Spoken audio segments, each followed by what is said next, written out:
Hi all, welcome to KKS kitchen. இன்றைக்கி நம்ம பார்க்க போகிறது ஒரு சத்தான காய் தாங்க, முள்ளங்கி. ஆமாம், முள்ளங்கி எப்போவுமே நம்ம குழம்புக்கு போடுற தான் அதில் தான் சாப்பிட்டு பார்த்துருக்கோம்.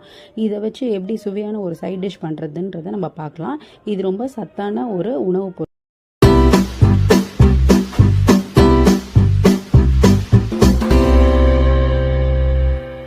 எப்படி டிஃப்ரெண்ட்டாக ஒரு காய் பண்ணுறது, அதாவது தொட்டுக்கிற சைட் டிஷ் பண்ணுறதுன்றதை பார்க்கலாம். முள்ளங்கி இந்த மாதிரி நல்லா திருவிடலாம். நம்ம கேரட் திருவத்தில் திருவி எடுத்துக்கலாம். கைப்பிடி நம்ம உடச்ச கடலை இதை போட்டுக்கலாம்.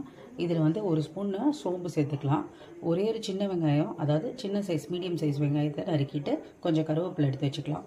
பச்சை மிளகாவை நறுக்கி எடுத்து வச்சுக்கலாம். அந்த மாதிரி ஒரே ஒரு பச்சை மிளகாவை நல்லா பொடி பொடியாக நறுக்கியிருக்கேன். அரை ஸ்பூன் சோம்பு இதில் சேர்த்து கடுகு நல்லா பொரிஞ்சோடனே நம்ம தேவையான அளவு உளுத்தம் பருப்பை போட்டுக்கலாம். இதுக்கப்புறம் நம்ம வெங்காயத்தை வெங்காயம் நல்லா வதங்கணும். தேவையான அளவு உப்பு போட்டுக்கோங்க. உப்பு கொஞ்சம் பார்த்தே போட்டுக்கோங்க, முள்ளங்கி ரொம்ப எடுத்துக்காது. இப்போ நான் வந்து இந்த பொட்டுக்கல்லையும் அந்த சோம்பையும் போட்டு நல்லா பவுடர் பண்ணி எடுத்து வச்சுட்டேன். நல்லா வதங்கினப்புறம் நம்மக்கிட்ட இருந்த அந்த முள்ளங்கி துருவி வச்சுருக்காங்க, அதை போட்டுடலாம்.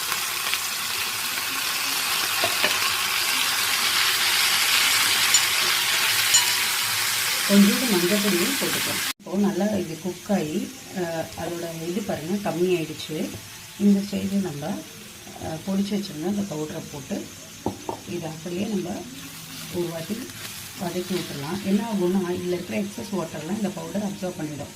அவ்வளோதாங்க, ரெடி ஆகிடுச்சு. இப்போ வந்து கொஞ்சமாக கொத்தமல்லியை இதில் தூவிட்டு கேஸை ஆஃப் பண்ணிடலாம். இது வந்து ரொம்ப ரொம்ப நல்லாயிருக்கும். இதில் ஈவன் நீங்கள் சாதத்தை பசஞ்சு கூட சாப்பிட்லாம். அதாங்க நம்மளோட கறி ரெடி. இதை நீங்கள் வந்து ஆறுன அப்புறம் நீங்கள் சாத்துக்கூட தொட்டுக்கிறதுக்கு பதில் நீங்கள் சப்பாத்திக்குள்ளே ஃபில் பண்ணி கூட ஸ்டஃப்டு ரோட்டியாக கூட யூஸ் பண்ணலாம். ரொம்ப நல்லா, எவ்வளோ ஈஸியாக பண்ணலாம் பார்த்தீங்களா.